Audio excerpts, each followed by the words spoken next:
In this video we will learn how to generate a leave encashment request in FlowHCM. First of all, we will log in into FlowHCM portal. Here is the dashboard. Click on the Payroll module on top navigation bar. So here you can see Leave Encashment request form. Click on the Create Encashment button to add a new request.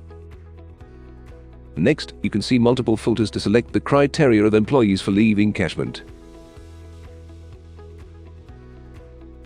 Select either encashment amount will be taxable or not. Click on Preview to view the list.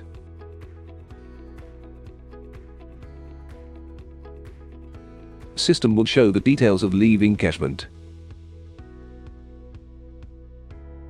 Click on a Save button to submit your request. System will show a small pop-up indicating that your request is successfully submitted.